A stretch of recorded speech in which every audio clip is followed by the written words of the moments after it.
लागो तुझ्या हाती हो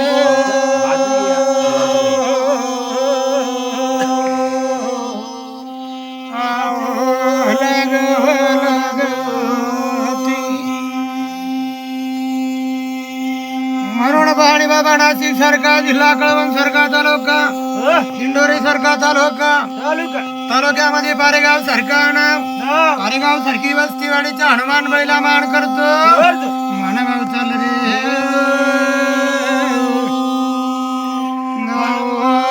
चल रे चल पारेगाव वस्तीला हनुमान बैला मान केला विश्वरपिंडा धुळ्या नंदी गजा गणपतीला मान दिला तसंच मानवांता होता वेरळा सारखी वस्तीवाडीच्या हनुमान बळीला मान केला रे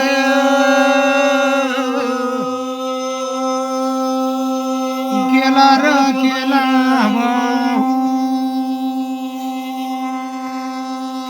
आता मान सांगायला गेला बाबा या भगवंताना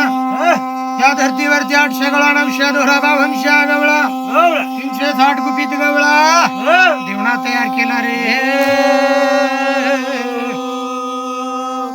केला रे केला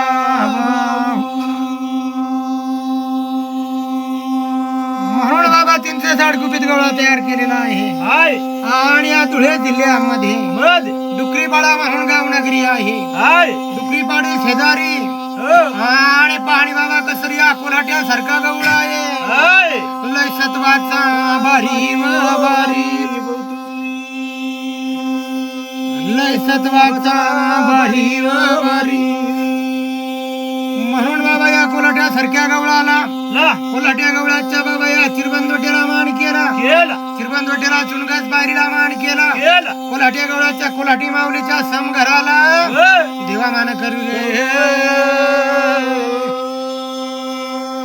मान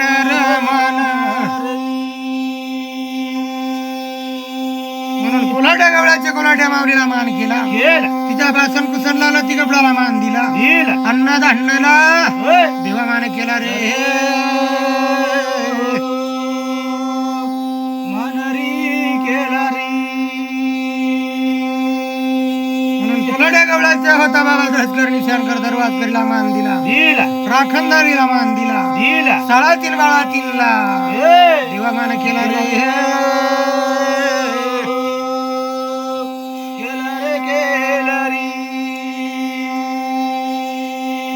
पाणी बाबा आपला एक कुलदैवत आहे डोंगऱ्या देवामध्ये हा कोल्हाट्या गवळा आहे कोल्हाट्या गवळा म्हणजे जी आपली कोल्हाटी माऊली राहते ती आपले ह्या ठिकाण आहे या कोल्हाटी माऊलीचा हा मूळच घर आहे मूळच घर म्हणजे मूळ घर आहे राहण्याचा मूळ ठिकाण मूळ ठाण आहे कोल्हाट्या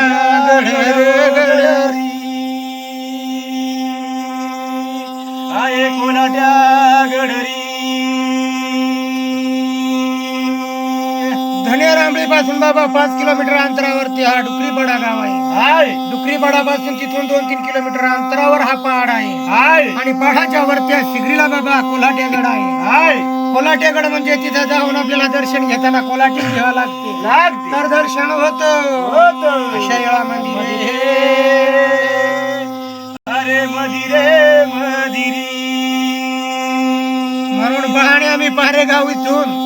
काही बाबा वेरोळा इथून ही मंडळी आलेली आहे इथून पुन्हा बाबा आता कुठे कुठे जाणार आहे दर्शनाला ज्या ठिकाणी जाऊ त्या ठिकाणचा व्हिडिओ तुम्हाला आम्ही पुढच्या व्हिडिओ मध्ये टाकू हे देवा लागो तुझ्या चरणी चरणी डोंगर देवाच्या चरणी चरणी